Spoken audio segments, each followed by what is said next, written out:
KTM selama bertahun-tahun dikenal sebagai pabrikan yang percaya pada pembinaan jangka panjang. Mereka membangun jalur dari Red Bull Rookies Cup, Moto3, Moto2, hingga MotoGP. Sistem ini melahirkan pembalap-pembalap kuat seperti Brad Binder dan Miguel Oliveira yang akhirnya menjadi pemenang balapan di kelas utama. Namun, di antara semua nama itu, Pedro Acosta berdiri di level yang berbeda. Sejak awal kariernya, Acosta bukan hanya cepat, ia adalah simbol generasi baru MotoGP.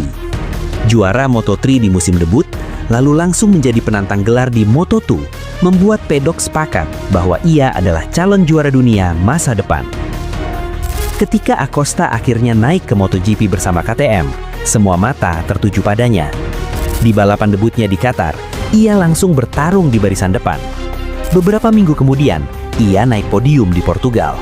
9 podium dari sprint dan balapan utama menjadi bukti bahwa bakatnya bukan sekedar sensasi sesaat. Di saat yang sama, pabrikan lain mulai memperhatikan, termasuk Ducati.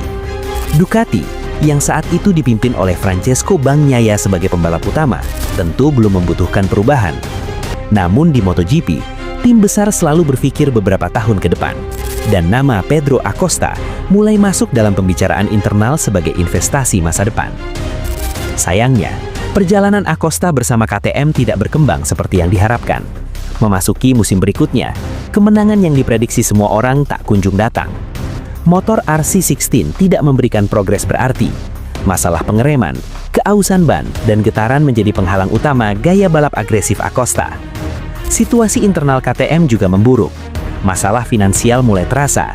Meski memiliki jajaran pembalap yang di atas kertas sangat kuat, Brad Binder, Maverick Vinales, Enea Bastianini, dan Pedro Acosta, hasil di lintasan tidak mencerminkan potensi tersebut.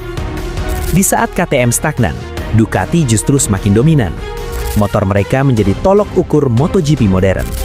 Namun Ducati tahu satu hal, dominasi tidak bertahan selamanya. Pedro Acosta, yang masih sangat muda, mulai dilihat sebagai sosok yang suatu hari bisa memimpin Ducati di era berikutnya. Bukan untuk sekarang, tapi untuk saat ketika regenerasi menjadi keharusan. Tekanan terhadap KTM semakin besar ketika Acosta mulai menunjukkan rasa frustasi. Di Silverstone, ia berbicara dengan jujur dan emosional. Ia menegaskan bahwa ia tidak mau menghabiskan hidupnya hanya untuk mencoba menjadi juara. Pernyataan itu bergema ke seluruh pedok, dan di Borgo Panigale, pesan itu terdengar jelas. Rumor pun menguat. Nama Acosta dikaitkan dengan Ducati dan Honda. Dan di balik layar, Acosta mulai disebut-sebut sebagai kandidat serius, pengganti Pecco Bagnaia di masa depan, jika Ducati memilih mengamankan generasi selanjutnya lebih awal. Paruh kedua musim memang membawa sedikit perbaikan bagi KTM. Pembaharuan motor membantu Acosta kembali ke podium.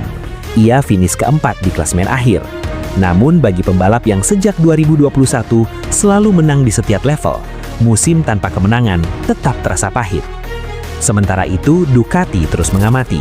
Mereka melihat satu hal yang jelas. Bakat Pedro Acosta tetap utuh meski motornya membatasi. KTM di sisi lain menghadapi kenyataan pahit. Setelah hampir 1 dekade di MotoGP, mereka masih kekurangan kemenangan. Sumber daya besar, pembalap kuat, tetapi hasil tak sebanding. Jika itu benar, Ducati tidak hanya mengamankan talenta terbaik generasi baru. Mereka juga menyiapkan opsi nyata untuk menggantikan Pecco Bagnaia jika waktu dan situasi menuntut perubahan. Bagi KTM, ini adalah kehilangan besar. Bagi Ducati, ini adalah langkah strategis. Pedro Acosta bukan sekedar pembalap cepat. Ia adalah simbol masa depan. Dan ketika masa depan mulai mengetuk pintu, MotoGP jarang menunggu. Jika hari itu tiba, maka kisah ini bukan hanya tentang kepindahan pembalap, melainkan tentang pergantian era di Ducati.